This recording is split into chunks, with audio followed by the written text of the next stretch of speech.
उन्हाळा सुरू होताच फळांचा राजा सर्वत्र दिसू लागतो। अगदी लहानांपासून ते मोठ्यांपर्यंत सर्वांनाच आंब्याची चव आवडते।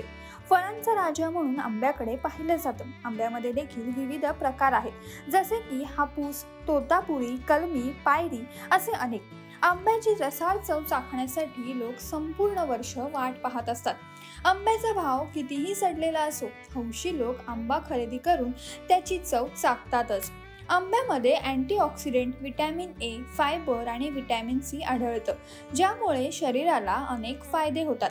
आंब्याचा सीझन सुरू असल्याने या हंगामात आंब्याला वाढती मागणी सुद्धा असते।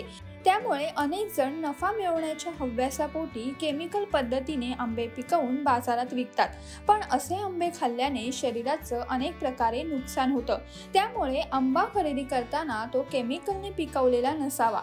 पण हा आंबा केमिकलने पिकवलेला आहे का नाही हे कसं ओळखायचं, जाणून घेऊयात या संदर्भातील काही सोप्या टिप्स। पहिली टिप, आंब्याचा आकार। आंब्याच्या आकारावरून आंबा केमिकलने पिकवलेला आहे का नाही हे सहज ओळखता येतं। केमिकल पद्धतीने पिकवलेले आंबे अत्यंत लहान आकाराचे असतात। दुसरी टिप, पाण्याचा वापर। आंबा ओळखण्यासाठी तो पाण्याच्या बादलीत टाकून आंबा बुडत आहे का नाही ते तपासा। जर आंबा पाण्याच्या तळाशी जात असेल तर आंबा नैसर्गिक पद्धतीने पिकवलेला आहे असं समजा, आणि जर पाण्यात आंबे तरंगत असतील तर आंबे केमिकल पद्धतीने पिकवलेले आहेत असे समजावे। तिसरी टिप, शरीरावर झालेला परिणाम। केमिकल पद्धतीने पिकवलेले आंबे खाल्ल्याने तोंडात जळजळ होऊ शकते, तसेच पोटदुखी, जुलाब आणि उलट्या यांसारख्या तक्रारी जाणवू शकतात। चौथी टिप, आंब्याची क्वालिटी। आंबे खरेदी करताना हलके दाबून ते तपासून घ्यावेत। आंबा मऊ असेल तर तो पिकलेला असतो, पण जर आंबा दाबल्यावर एखाद्या ठिकाणी कडक वाटत असेल तर आंबा नीट पिकलेला नाही, तो केमिकलने पिकवलेला आहे असं समजावं। पाचवी टिप, आंब्याचा रंग। केमिकल पद्धतीने पिकवलेल्या आंब्यावर हिरवे डाग असतात आणि तो इतर आंब्यांपेक्षा वेगळा असतो।